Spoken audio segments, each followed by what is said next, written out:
We're at the Independent Show, and we just had a chance to listen to John Hendricks. John is a superstar in the cable industry, and I want to take it back to the 70s, I guess, and you were in a library working for a professor. And what were you doing with documentaries there? Well, I was a work-study student in the history department at the University of Alabama in Huntsville. And one of my jobs as a student was to get in documentary films for the professors to use in the classroom. And so I was exposed to these catalogs of incredible documentaries from the BBC, from Time Life Video. And so, I wondered for a while, even back then, why can't this be on television? Yeah. And it was just a kind of a naive kind of inquiry that I had, and then I learned that cable television couldn't retransmit, for example, anything other than broadcast signals. So but it was something I discovered early on, that there was just enormous libraries of wonderful documentary content that was out there, but no place to get it on television. And then the world changed when HBO went on satellite in '75, and then that was a pathway to the market. Through satellite-delivered cable channels, each of which were devoted to a particular category of content, like movies, sports, news. And then I had the good fortune of starting Discovery, which was a channel full of documentary entertainment. The idea of documentaries on television, and you talked about the cataloging of them, but then that's a leap to go from an idea to implementation, which you did. Yeah.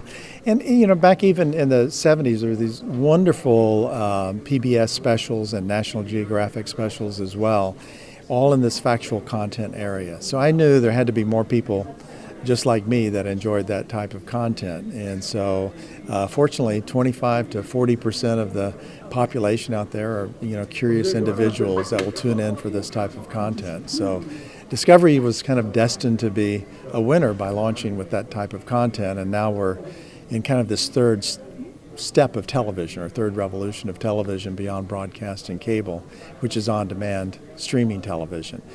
And it's a superior form, really, of enjoying content. You can watch what you want to watch when you have the time to enjoy it. You can choose not from just one linear choice on a channel. You have choices from an entire library. So at CuriosityStream, we have 1,800 titles, growing to over 2,000 titles. That means that any time, day or night, someone has that many choices. And so it's just really a revolution in the consumer enjoyment of television by having that level of control. And I want to talk about that in a second, but before we get there, I want to go back to the research you did in the early 90s. I couldn't remember the name of it, but you mentioned it on stage, Your Choice TV. And what did you learn from that? Yeah, and we had kind of a glimpse at the coming world of on-demand television. So in 1993 and 94, a number of us in the industry participated in a research project that I organized called Your Choice TV. And what we did, we knew that digital was on the horizon, and digital compression meant that cable systems that had typically 54 channels of choice could be compressed at 10 to 1, which meant that those cable systems, instead of offering 54 channels, could offer 540 channels or more. Right. So how would you use that? Yeah. So we knew that movies would be a big area and there'd be a consumer appetite for lots of those channels to be devoted to movies. And then we thought we'd test television shows. So we put 60 Minutes and Saturday Night Live on their own channels. So on Monday morning, after 60 Minutes premiered on CBS, it had its own channel repeating at the top of the hour for a full week. Same thing with soap operas. And so working women would come home in the evenings and have All My Children that they could watch. And we tested at a price of $1 per show. And surprisingly, it was just a huge, huge success. And at the end of the test, we said instead of purchasing at $1 a show, what would you think of a subscription service? $8 a month for everything you wanted to watch on Your Choice TV. And the research was just phenomenal. It was 20,000 test homes in America, so it was a big test population. So we all knew that if the technology would eventually exist that would allow people to watch what they want to watch on demand, that would be a clear winner. And of course, Netflix pioneered this whole revolution by demonstrating that streaming could work when they launched in 2007. So fast forward to a couple of years ago, and you're back at it with new technology, with a new approach, but solving the same kind of problem, right? Yeah, and it's just, what's dependable are the categories of content, the large categories.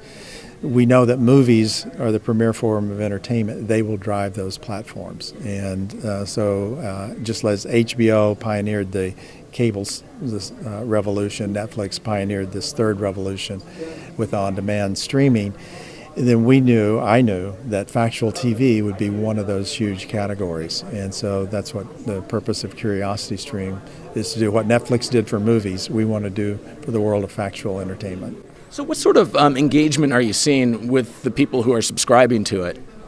Well, they kind of when they first get the service, they're kind of addicted to it. So we pay attention to a lot of the tweets and the Facebook posts, and so they're just so grateful to have all of this choice of content, and especially again this 25 to 40% of the population, which is very, very curious, and they want to understand history and science and technology, and so we're there with this service. It's there's nothing like it now on television, and so that's why it's getting such a great reception on the part of consumers. Now, are those 1,800 titles all original Curiosity-produced content, or? No, so we start just like Netflix started with acquiring existing libraries of studio product. We did the same thing. So we acquired from the BBC and NHK in Japan and others. So we had that big base of acquired content, and then we started layering on top of that original production. So today we'll have anywhere from 700 to 800 titles of original content as part of those 1,800 total titles. The original content's important, just like it is for Netflix to come out with The Crown, because you control those rights. It's the only place to see it. And so when we produced Light on Earth in the United States and around the world, that premiered and is available only on CuriosityStream. Same thing with our Emmy Award-winning production with Stephen Hawking's Favorite Places. And so again, originals will become an even greater part of CuriosityStream going forward, as it will be for almost every SVOD service. Well, and I suppose one of the things that does is it helps draw awareness as well. And that was one of the things you kind of touched upon is the challenge of awareness in these services. Absolutely. So it's original productions that tend to get a lot of press coverage. And so when you do something very special, the press surrounds it, and then it helps you build the audiences.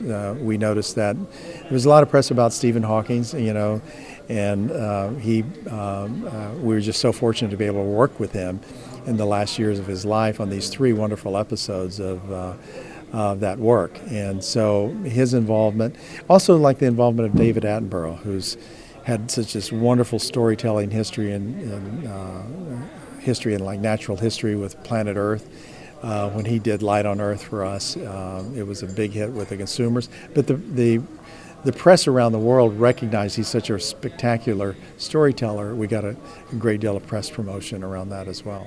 And you mentioned something about OTTM. First time I've heard about that, but I think it has to do with our friends here at the NCT TIS show here. Yeah, so I think we're familiar with OTT, over the top, consumers going directly to Netflix and to CuriosityStream to get content.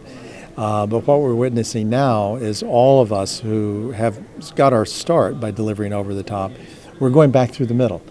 And we're working with our friends, in the cable industry, certainly with independent operators who are here at this convention, to deliver CuriosityStream as part of their platforms as well. And so I think there's initially, when OTT came about, Netflix, for example, was seen as kind of outside, the delivery system. But now I think it's, in the future, it's going to be just part of the service offering of pay television. And this is kind of also back to that dream, kind of an a la carte type thing, right? Yeah, I think, consumers want choice. And so right now the industry, we talked about that, a lot of the sessions here are talking about the challenge of that big cable bundle, which is now 90, 120, 200 channels in some systems that are extremely expensive. And those are governed under legacy contracts, which are now kind of becoming antiquated because they're running kind of afoul of consumer sentiment which is choice. And people just want to pay for the channels and the services that they really enjoy and want to watch. And so that's a kind of coming battle between the distributors and a lot of the cable content providers. It'll be something will be interesting to watch. It certainly will, and I really appreciate your Thank you. time. And it's Your Choice TV now, right? Right, that's right. Thanks.